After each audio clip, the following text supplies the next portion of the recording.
Hello students, welcome to our channel vision education. তো অন্যান্য দিনের মতন আজকেও আমরা চলে এসেছি অঙ্কেরই একটা ক্লাস নিয়ে। আজকের ক্লাসটা হচ্ছে তোমাদের যে পার্ট 1 হয়েছিল সেই পার্ট 1 এর সেকেন্ড পার্টটা, মানে পার্ট 2। পার্ট 2 কিসের পার্ট 2? না, যে আমরা স্পিড টেস্ট 1, মানে তোমাদের যে কেপি প্র্যাকটিস সেটটা বেরিয়েছে মার্কেটে, এটা অ্যাভেলেবেল আছে এখনো। তো সেই প্র্যাকটিস সেটের পিছনের দিকে দেখবে স্পিড টেস্ট 1, স্পিড টেস্ট 2 বলে কিছু কোশ্চেন্স দেওয়া রয়েছে, ঠিক আছে? সেই কোশ্চেন্স গুলোর মধ্যেই স্পিড টেস্ট 1 এর আমরা পার্ট 1 আগের দিন কমপ্লিট করেছিলাম, কিছু অঙ্ক করিয়েছিলাম। আজকে পার্ট 2টা, মানে স্পিড টেস্ট 1 এরই পার্ট 2 আমরা ক্যারি ফরওয়ার্ড করছি। ওকে, তো চলো দেখা যাক অঙ্ক কি কি আছে। আচ্ছা, এখানে বলে দিই একটু, এই যে এই বইটা, ঠিক আছে, এই যে এই বইটার উপরে যে কোশ্চেন্স গুলো রয়েছে সেগুলোর উপরে বেস করে আমরা ভিডিওটা করছি। তো প্রথম অঙ্কটা কি আছে দেখে নিচ্ছি। প্রথম অঙ্কটা দেখো কি আছে, একটি মোটর বোটের গতিবেগ ও স্রোতের গতিবেগের অনুপাত হচ্ছে এত। স্রোতের অনুকূলে একটি দূরত্ব যায় 8 ঘন্টা 10 মিনিটে। মোটর বোট, এখানে এটা স্পেলিং মিস্টেক আছে, ঠিক করে নেওয়া যাক। মোটর বোটটির ফিরে আসতে কত সময় লাগবে? আচ্ছা, অঙ্কটা কিন্তু এই বইটার, এই যে 555 মডেল সেট স্পিড টেস্ট 1 এর, এই বইটারই কোশ্চেন নাম্বার 11, স্পিড টেস্ট 1 এর কোশ্চেন নাম্বার 11, ঠিক আছে? আচ্ছা, এবার দেখা যাক অঙ্কটা কি করে করবো। অঙ্কটা কি করে করবো দেখো, এখানে দেওয়া কি আছে, দেওয়া আছে হচ্ছে নৌকার বেগ, মানে নৌকার বেগ দেওয়া আছে, নৌকা আর স্রোত, নৌকার বেগ আর স্রোতের বেগ তোমাকে দেওয়া আছে। আমি এটা অনুপাত আকারেই লিখলাম, নৌকার বেগ আর স্রোতের বেগ তোমাকে দেওয়া আছে, ঠিক আছে? এটা গতিবেগ স্পিড আকারে লিখলাম, ঠিক আছে? এবার নৌকা স্রোত থেকে আমাকে আসতে হবে হচ্ছে অনুকূল আর প্রতিকূলে। অনুকূল আর প্রতিকূল যদি আসতে হয় তাহলে কি হবে, 25 + 7 হবে। তাহলে 25 + 7 যদি হয় তাহলে কত হয়ে গেল, 32। আর 25 - 7 হয়ে যাবে, কত হয়ে যাচ্ছে, 18। তাহলে কাটাকাটি করলে কত হয়ে যাচ্ছে, 16:9। 16:9টা কি হয়ে গেল, অনুকূল প্রতিকূলের স্পিডের অনুপাত হয়ে গেল। এবার এটা নিয়ে তো কাজ হবে না, কারণ এখানে দেখো টাইম বলা আছে। কিসের টাইম বলা আছে? স্রোতের অনুকূলে যাওয়ার টাইম বলা আছে। চেয়েছে কি, ফিরে আসতে কত সময় লাগবে। তো যেতে যদি অনুকূলে হয় তাহলে ফিরে আসতে কি হবে, প্রতিকূলে হয়ে যাবে, ঠিক আছে? তো ফিরে আসতে যদি প্রতিকূলে হয় তাহলে এটা কি হয়ে যাচ্ছে, তোমার টাইম আসবে এখান থেকে।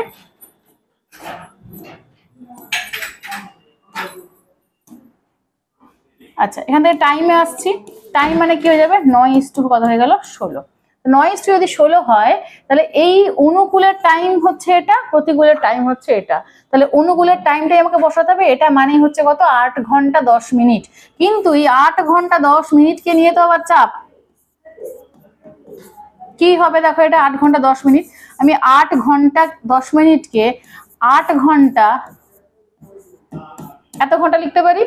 তাহলে কত হয়ে গেল, 8 × 1 = 6 ঘন্টা, তার মানে কত হয়ে গেল, 49/6 ঘন্টা। এটা আমি সাইডে করে দেখিয়ে দিলাম। সংখ্যাটা সহজ থাকলে অঙ্কটা সহজ হয়ে যাবে, সংখ্যাটা এরকম কঠিন থাকলে, কঠিন বলতে একটুখানি কিরকম টাইপের থাকলে, তখন অঙ্কটা একটু লেন্দি হবে। এইটা আর কিচ্ছু না। তাহলে এইটা মানেই কত, 49/6। তাহলে এইটা মানে কত হবে, 16 ×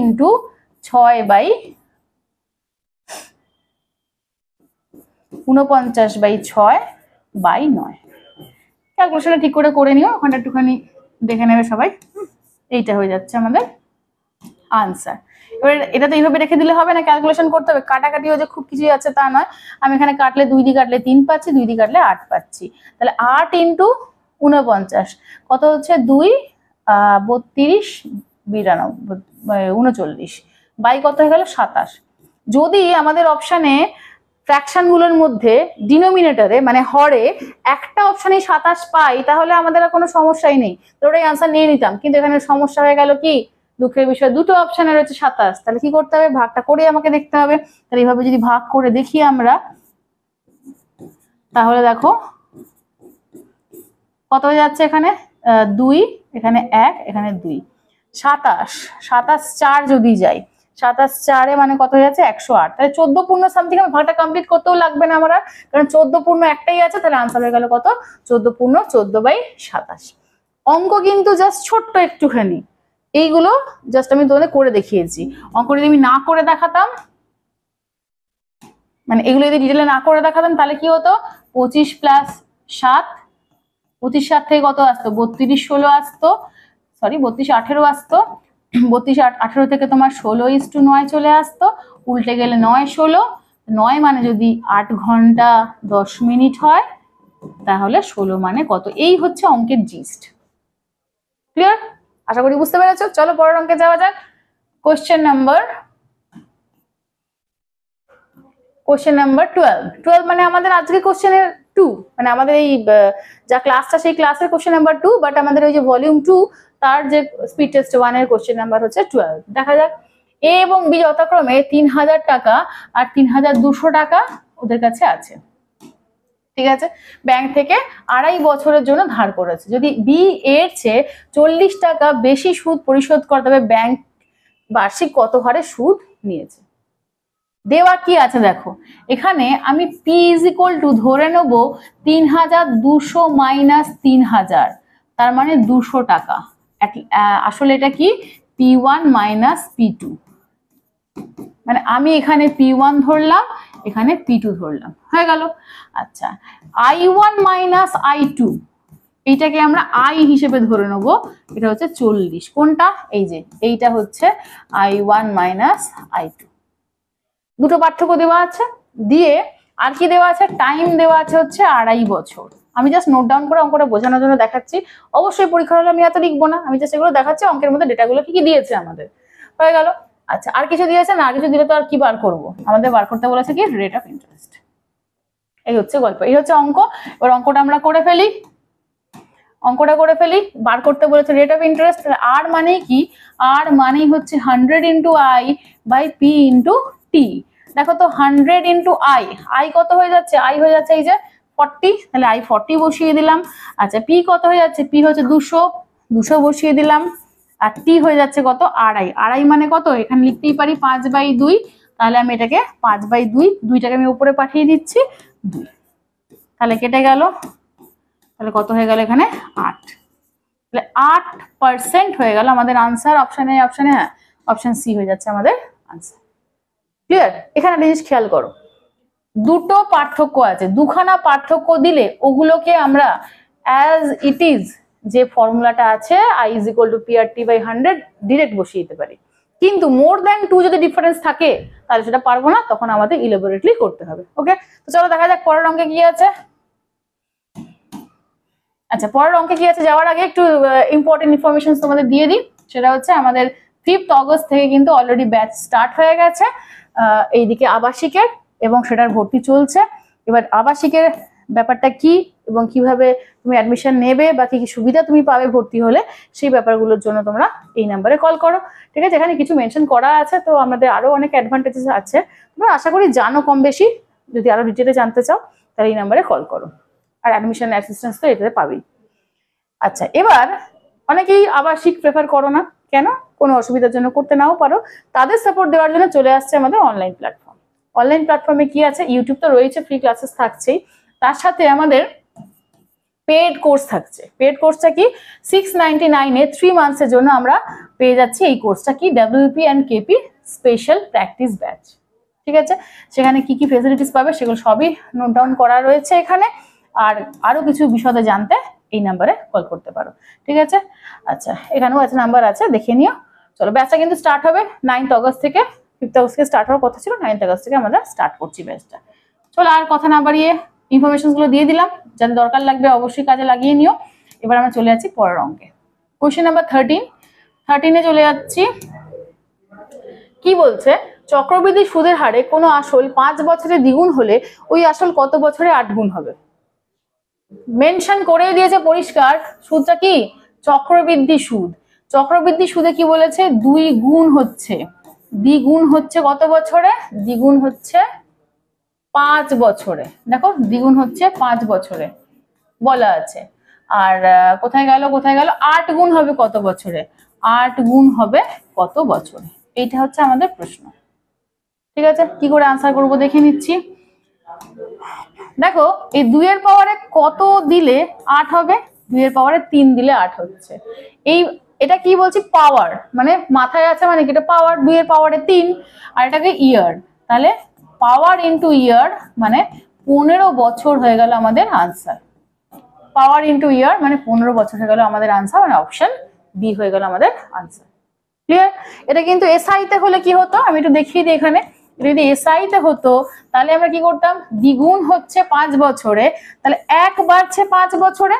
দ্বিগুণ হচ্ছে মানে কি, ব্যাংকে তো আমি 1 টাকা রেখেইছিলাম, ব্যাংক আমাকে সুদে আসলে দিয়েছে 2 টাকা, তার মানে ব্যাংক কত দিয়েছে সুদ হিসাবে 1 টাকা, তাহলে 1 টাকা বেড়েছে 5 বছরে। এখানে 8 গুণ করতে হবে, 8 গুণ করতে হবে মানে 7 টাকা বাড়বে কত বছরে, 7 × 5 35 বছরে। এটা যদি এসআই তে হতো আনসারটা হতো 35 ইয়ার্স, এটা সিআই তে বলে আনসারটা হয়ে যাচ্ছে কত 15 ইয়ার্স। ওকে, চলো নেক্সট কোশ্চেনে যাওয়া যাক। আচ্ছা, নেক্সট কোশ্চেন কি, কোশ্চেন নাম্বার 14। কোশ্চেন নাম্বার 14 মানে আবারও বলে দিচ্ছি, স্পিড টেস্ট 1 এর প্র্যাকটিস সেট কেপি যে বেরিয়েছে সেটা স্পিড টেস্ট 1 এর কোশ্চেন নাম্বার হয়ে যাচ্ছে 14। আচ্ছা, এই অঙ্কটা খুব ভালো অঙ্ক, একটা একটু ট্রিকি অঙ্ক, দেখা যাক কি আছে। কি বলছে দেখি এখানে, 200 পাওয়ারে 2 এর পাওয়ারে কিছু নাম্বার দিয়ে দিয়েছে। 2 এর পাওয়ারে কিছু নাম্বার দিয়েছে মানে কি কি দিয়েছে একটু দেখে নি। 2 এর পাওয়ারে 201, 202, 201 না 101, 102, 103, 104 আর হচ্ছে 105। ঠিক আছে, এবার প্রশ্নটা কি করেছে, প্রশ্নটা বলতে সংখ্যাটি বিভাজ্য কত দ্বারা। তো সংখ্যাটা সম্পর্কে কোনো রকম আইডিয়াই কিছু করতে পারছে না, কি করে বলবো কি দিয়ে বিভাজ্য। অনেকে দেখে বলে দিতে পারে 2 দিয়ে বিভাজ্য, 2 নেহাতি অপশনে নেই, মানে কপাল খারাপ হতো, আনসার ভুল। ঠিক আছে, তো দেখা যাক কি দিয়ে যাবে এখানে। 2 এর পাওয়ারে 101 এখানে কমন নিয়ে নিলাম। আচ্ছা, এখানে একটা কথা বলি, 2 যদি আনসার কেউ ভুল করে নিও না, এই ক্ষেত্রে ঠিক হয়ে যাবে। ঠিক আছে, তো সব ক্ষেত্রে তো হবে না, তো ডিটেলটা দেখে নাও। 2 এর পাওয়ারে 101 কমন নিয়ে নিলাম, দেখো 101, 102, 103, 104, মানে এখানে 101টা 2, এখানে 102 খানা 2, 103 খানা 2, 104 খানা 2, 105 খানা 2। ঠিক আছে, তো আমি কি করলাম, কমন নিয়ে নিলাম। কমন নিলে কি 101টা 2 থেকে 101টা 2 নিয়ে নিলে কতগুলো 2 পড়ে থাকবে, 0 খানা 2 পড়ে থাকবে। আচ্ছা, তারপরে 102 খানা থেকে 101 খানা 2 নিয়ে নিলে কটা 2 পড়ে থাকবে, একটা 2 পড়ে থাকবে। সিমিলারলি এখান থেকে দুটো 2 পড়ে থাকবে। সিমিলারলি 104 থেকে 101টা 2 নিয়ে নিলে কত পড়ে থাকবে, 3টে 2 পড়ে থাকবে, পরেরটাতে 4টে 2 পড়ে থাকবে। দেখো আমাদের পক্ষে এইটা যোগ করা কিন্তু খুব টাফ ছিল, টাফ মানে জাস্ট নেক্সট টু ইম্পসিবল ছিল। এইখানে এইটা যোগ করার তো কোনো অসুবিধা নেই, এটা যোগ করে ফেলি। তো কি আছে দেখো, 201, 2 এর পাওয়ারে 0 মানে 1, 2 এর পাওয়ারে 1 মানে কত হচ্ছে 2, 2 এর পাওয়ারে 2 মানে কত হচ্ছে 4, 2 এর পাওয়ারে 3 মানে কত হচ্ছে 8, 2 এর পাওয়ারে 4 মানে কত যাচ্ছে 16। সব যোগ করি, যোগ করলে কত হচ্ছে 2 আর 8টা 10, 20, 30, 31। এটা যোগ করলে কত হয়ে যাচ্ছে 31। ঠিক আছে, 31 যদি হয় এটা ইন্টু 31, তাহলে সংখ্যাটা কি কি দিয়ে বিভাজ্য হচ্ছে দেখে নাও। দেখো 2 এর পাওয়ারে 101 আছে, যেমন 2 এর পাওয়ারে 101 আছে মানে কি 2 এর পাওয়ারে 2, 3, 4 এগুলো এই সব সংখ্যাগুলি পাবো, মানে 2 পাবো, 4 পাবো, 8 পাবো, এবার সব সংখ্যাই পাবো যেগুলো দিয়ে এই সংখ্যাটা বিভাজ্য। ঠিক আছে, আর কি পাবো 31 দিয়েও বিভাজ্য। এবার অপশনে 31 থাকতে পারে অথবা 2 এর পাওয়ারে যা খুশি দিয়ে থাকতে পারে 101 পর্যন্ত, কিন্তু কোনোটাই দেখো অপশনে নেই। 2 এর পাওয়ারে তো নেই, বাদ দাও, 31ও নেই। এবার এইখানে খেয়াল করে দেখো, এই সংখ্যাটা তো 2 দ্বারা বিভাজ্য আর এইটা তো 31 দ্বারা বিভাজ্যই, তাহলে কোন সংখ্যা 2 দ্বারা বিভাজ্য আর 31 দ্বারা বিভাজ্য, তার মানে সংখ্যাটা কত 31 × 2 মানে কি 62 দ্বারা বিভাজ্য। কি বললাম বোঝা গেল? এবার এই যে গল্পটা দিলাম, এইটা কি কোন সংখ্যাকে যদি দুটো পরস্পর মৌলিক সংখ্যা দ্বারা ভাগ করা যায়, তার মানে সংখ্যা দুটোকে তাদের গুণফল দ্বারাও ভাগ করা যাবে। মানে আমি যদি দেখি যে এ আর বি দুটো, এ আর বি যদি দুখানা সংখ্যা হয়, যদি কোনো একটা সংখ্যা এ দ্বারা বিভাজ্য, কোনো একটা ওই সংখ্যাটা আবার বি দ্বারাও বিভাজ্য, তাহলে অবশ্যই সংখ্যাটা এ বি দ্বারা বিভাজ্য হবে কখন, যদি এ এবং বি পরস্পর মৌলিক হয়। কি হয়? পরস্পর মৌলিক হয়।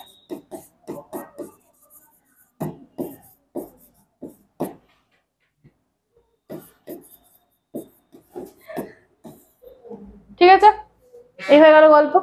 আচ্ছা চলো পরের অঙ্কে যাওয়া যাক। কোশ্চেন নাম্বার 16, দুটি সংখ্যার সমষ্টি বলেছে 334 এবং তাদের গসাগু হচ্ছে কত 31, তাহলে এরূপ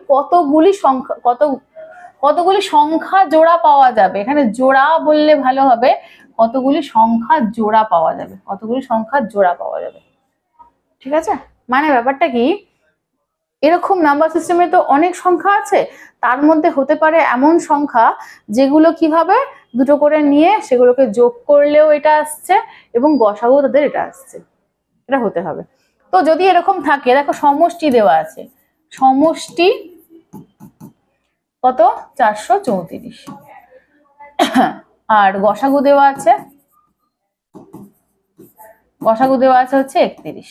সমষ্টি আর গসাগু যদি দেওয়া থাকে তাহলে আমরা কি করব, সমষ্টিকে গসাগু দিয়ে ভাগ করে দেবো। আমি শর্ট ট্রিকটা বলছি একদম, সমষ্টিকে গসাগু দিয়ে ভাগ করে দেবো। ভাগ করলে কত আসছে, 31 একে 31 আর এদিকে আছে 4, 14। ঠিক আছে, 14 হচ্ছে ভাগ করে পেলাম। এই 14 কে আমি কি আকারে লিখবো, যোগ আকারে লিখবো। কেন না, এই যে সমষ্টিকে আমি ভাগ করছি, ঠিক আছে। 14 কে যোগ আকারে লেখার সময় খেয়াল করে দেখো, এখানে আমি কি লিখবো, 1 + 13, এটাকেই লিখছি কিন্তু, হ্যাঁ 14 কেই লিখছি। আমি এটা অন্য কালি ইউজ করলে বেটার হবে। ধরো এই 14 কে আমি ভাগ লিখছি, 14 কে যদি লিখি এখানে এইভাবে 1 + 13 হয়ে গেল। 1 আর 13 পরস্পর মৌলিক, নিতে পারবো। কিন্তু আমরা 2 + 12 কে নিতে পারবো না। কেন, 2 আর 12 এর মধ্যে কমন কি আছে, 2 আছে, এরা পরস্পর মৌলিক নয়, নিতে পারবো না। তাহলে কি নেবো, 3 + 11, এটাকেও নিতে পারবো কারণ এরা পরস্পর মৌলিক, কোনো কমন ফ্যাক্টর নেই। আচ্ছা 4 + 10 কি নিতে পারবো না, এদের মধ্যে তো কমন ফ্যাক্টর আছে, নিতে পারবো না, হয়ে গেল। 5 + কত 9 নিতে পারছি কারণ এরা পরস্পর মৌলিক, এদের মধ্যে কোনো কমন ফ্যাক্টর থাকছে না, হয়ে গেল। আচ্ছা আর কি, 6 + কত হবে 8 নিতে পারবো না কারণ এদের মধ্যে কমন ফ্যাক্টর 2 আছে, হলো না। তাহলে ক জোড়া আনসার হয়ে গেল, আনসার হয়ে গেল আমাদের ক জোড়া, আনসার হয়ে গেল 3 জোড়া। 3 জোড়া সংখ্যা আমরা এরূপ পাবো। ঠিক আছে, একটু রিভিশন করিয়ে দিই।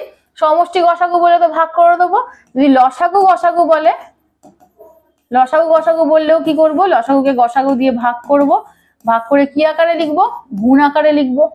আবার যদি গুণফল গসাগু বলে, গুণফল গসাগুকেও আমরা কি করব, গুণফলকেও কি করব, গসাগু দিয়ে দুবার ভাগ করব, মানে গসাগু ইনটু গসাগু, গুণফলকে গসাগু দিয়ে ভাগ করে কি আকারে লিখব, গুণ আকারে লিখব। ঠিক আছে, এটা যেন মাথায় থাকে। মানে আমি তিনটেরই শর্টটা বলে দিলাম, মানে তোমাদের মনে হতেই পারে যে বাকিগুলো থাকলে, অন্য কিছু সংখ্যা থাকলে কি করবো, বাকিগুলো থাকলে আমরা এটা করব। ঠিক আছে, অঙ্ক পেলে পরে আবার আলোচনা করে দেবো, কোনো সমস্যা নেই, আমি জাস্ট একটু মনে করিয়ে দিলাম। ওকে, আমরা পেয়েছি সমষ্টি গসাগু করে ফেলেছি, বাকিটা পরে কোনো কোনো ক্লাসে পেলে আমরা করে দেবো। আচ্ছা নেক্সট চলে আসছি কোশ্চেন নাম্বার 19। একটি আয়তকার মাঠের দৈর্ঘ্য বলেছে 60 মিটার ও প্রস্থ 40 মিটার। মাঠটির বাইরের চারিদিকে 6 মিটার চওড়া একটি রাস্তা আছে, তাহলে রাস্তার ক্ষেত্রফল নির্ণয় করতে হবে। আচ্ছা মাঠটা আঁকা যাক। আচ্ছা মাঠটা আঁকা তো যাবে, তার আগে আমাকে বলো, এখানে ছোট করে লিখে রাখছি, আয়তক্ষেত্রের ক্ষেত্রফল, আয়তক্ষেত্রের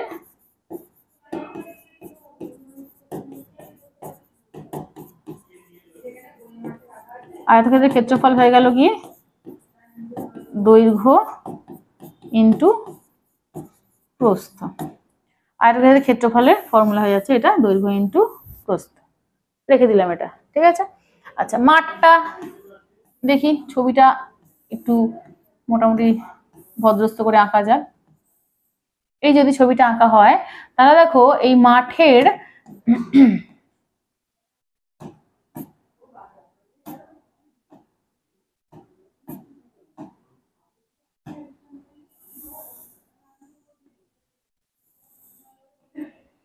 মোটামুটি মাঠ, আর মাঠের ভেতরে মানে বাইরে রাস্তা আঁকা হয়ে গেছে। এইটা হচ্ছে মাঠ আর এটা হচ্ছে রাস্তা। ঠিক আছে, এটা হচ্ছে রাস্তা, হয়ে গেল। মাঠের দৈর্ঘ্য প্রস্থ বলে দিয়েছে, মাঠের দৈর্ঘ্য প্রস্থ কত করে বলে দিয়েছে দেখো, মাঠের দৈর্ঘ্য বলেছে 60 আর প্রস্থ বলেছে কত 40। আর এই চওড়াটা বলে দিয়েছে, এই চওড়াটা বলে দিয়েছে 6, এই চওড়াটা কত বলে দিয়েছে 6। এবার এই যে রাস্তাটা, রাস্তার ক্ষেত্রফল বার করতে গেলে আমাদের কি করতে হবে, রাস্তার ক্ষেত্রফল এই যদি লাগে তার মানেই হচ্ছে কি, রাস্তা সমেত, রাস্তা সমেত মাঠের ক্ষেত্রফল, রাস্তা সমেত মাঠের ক্ষেত্রফল মাইনাস হয়ে যাচ্ছে কি মাঠের ক্ষেত্রফল। ব্যাস। এবার রাস্তা সমেত মাঠের ক্ষেত্রফল যদি বার করতে হয় তাহলে আমাকে তো রাস্তা সমেত মাঠের দৈর্ঘ্য প্রস্থও লাগবে, তাই না? তো ওখানে কত 60 ছিল, আর এদিকে 6 বেড়েছে, আবার এদিকেও 6 বেড়েছে, মানে মোট কত বেড়েছে 12। তাহলে 60 + 12 কত হয়ে যাচ্ছে 72 হয়ে গেল। এদিকে 40 আছে, এদিকে 6, এদিকে 6, তাহলে প্লাস হচ্ছে 12, তার মানে কত হয়ে যাবে 52। ব্যাস। তাহলে আমরা এবার এখানে আনসারটা করে ফেলি, আনসারটা করে ফেলি। দেখো রাস্তা সমেত মাঠের ক্ষেত্রফল মানে কি হবে 72 × 52। আমি কিন্তু একটু আগেই লিখে দিয়েছি, ঠিক আছে, ক্ষেত্রফল মাইনাস মাঠের ক্ষেত্রফল কি হবে 60 × 40, 60 × 40। ব্যাস, এত কি হবে এত বর্গ মিটার। অঙ্ক কিন্তু শেষ। এবার তুমি গুণ করবে কি করবে না সেটা ডিপেন্ড করছে তোমার উপরে কিছুটা, আবার অপশনের উপরে বাকিটা। তো দেখা যাক, এখানে দেখো গুণ করলে কি আসছে 2 এ 2 এ 4, আর এখানে 0, তা 4 - 0 করলে কি 4ই আসবে।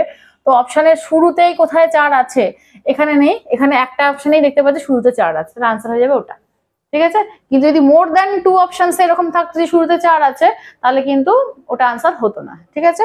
মানে আনসার হতো না মানে কি আমাদের চেক করে দেখতে হতো, ওটা আনসার হতো না বলা ভুল, আমাদের চেক করে দেখতে হতো গুণ টুন করে যে ওটা আনসার হবে কিনা। তো আমি একটু দেখিয়ে দিই ব্যাপারটা আনসার হচ্ছে কিনা।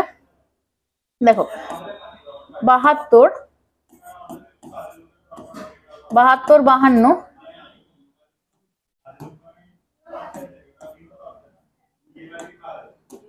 52, 52 যদি আমি দেখি গুণটা করি কত হচ্ছে 144 ইন্টু কত হচ্ছে 360, তাহলে কত হচ্ছে 4 4, এখানে কত হয়ে গেল 7 3, তাহলে 3 7 4 4 মাইনাস হয়ে যাচ্ছে কত 2400, তো বিয়োগ করলে কত হয়ে যাচ্ছে 1344, এত বর্গ মিটার হয়ে গেল। এবার এইটা করার আগে যদি আমি অপশন দেখে বুঝতে পারি আমার সময়টা তো সেভ হয়ে গেল না, একটা অঙ্ক বেশি করতে পারবো আমি। চলো নেক্সট কোশ্চেনে যাওয়া যাক। কোশ্চেন নাম্বার 20 মানে হচ্ছে আবারও বলছি স্পিড টেস্ট 1 এর কোশ্চেন নাম্বার 20। চলো, একটি চাকার পরিধি ও ব্যাসের অন্তর 2 to 5 মিটার হলে চাকার ব্যাস কত হবে। তো চাকার পরিধি ব্যাস এরা আবার কোথা থেকে এলো, তাই না? তো চাকার পরিধি ব্যাস, এই যে চাকা আঁকা যায়, চাকার পরিধি মানে কি বোঝাচ্ছে এই পুরো বাইরের পোর্শনটা 2πr। আচ্ছা, ব্যাস বলতে এটা ব্যাসার্ধ, এটা হচ্ছে কি চাকার ব্যাসার্ধ, ঠিক আছে। তাহলে ব্যাস কোনটা হবে 2r, এটা হয়ে যাচ্ছে কি চাকার ব্যাস, ঠিক আছে। প্রশ্নটা কি বলেছে দেখো, প্রশ্নটা তোমাকে বলে দিয়েছে যে চাকার পরিধি মাইনাস ব্যাসের অন্তর। তো পরিধি কত হবে 2πr মাইনাস ব্যাস কত 2r, এদের অন্তর কত হচ্ছে 2 to 5 হয়ে গেল। ব্যাস, এটা আমাদের দেওয়া আছে কোশ্চেনে, হ্যাঁ, সেই জন্য আমি কি করলাম প্রশ্নানুসারে এটা লিখলাম। এবার ক্যালকুলেশন তো করতে হবে, তাহলেই আনসার বার করতে কি বলেছে দেখে নি একটু, ব্যাস বলেছে মানে আমাদের 2r এর মান বার করতে হবে, ঠিক আছে। দেখা যাক 2r কমন নিয়েছি, পাই মাইনাস 1 ইজ ইকুয়াল টু কত 2 to 5 হয়ে গেল। এবার দেখা যাক পাই এর মান কত 22/7, আমি এখানে লিখে দিচ্ছি পাই ইজ ইকুয়াল টু কত 22/7, তাহলে 2r ইন্টু 22/7 মাইনাস 1 2 to 5। এত স্টেপ করার দরকার নেই, তোমাদের বোঝানোর জন্য বলে দিচ্ছি আর কিছু না। 2r ইন্টু কত হয়ে গেল 15/7, বিয়োগ করলে কত আসে লসাগু 7, 15/7 এটা ইজ ইকুয়াল টু হচ্ছে 2 to 5, তাহলে 15 দিয়ে কাটলে কত হলো এটা 15 হয়ে গেল। তাহলে এখানে 2r ইজ ইকুয়াল টু কত হয়ে গেল 7 15 105, তো 2r এর মান ডাইরেক্টলি আমরা পেয়ে গেলাম, তাহলে आंसर কত হয়ে গেল 105। এবার যদি এখানে বলতো ব্যাস কত ব্যাসার্ধ কত, তাহলে आंसर বলে দিতাম কত 105/2। ক্লিয়ার? চলো আজকের আমাদের কোশ্চেন্স এই অবধি ছিল। তাহলে আমাদের স্পিড টেস্ট 1 এর কিন্তু মোটামুটি অনেকগুলো কোশ্চেনই আলোচনা হয়ে গেল। তোমরা কমেন্ট বক্সে জানাতে কিন্তু ভুলো না যে তোমরা কি এটা এই সব ক্লাসগুলো তোমাদের কিরকম লাগছে। ওকে, লাইক কমেন্ট শেয়ার তো অবশ্যই রয়েছে। আর যেটা বলার মেন বিষয় সেটা হচ্ছে স্পিড টেস্ট 1 এর সলিউশন কিছুটা করেছি আমরা, মানে ওই অলমোস্ট কটা হবে হাফ হয়েছে হয়তো, তো বাকি আরো আছে। তোমরা থরলি ক্লাসগুলো চাইছো নাকি এইভাবে হলেই হবে সেটা অবশ্যই কমেন্ট বক্সে জানিও। ওকে, চলো দেখা হচ্ছে আবার কোনো একটা নেক্সট ভিডিওতে। টাটা।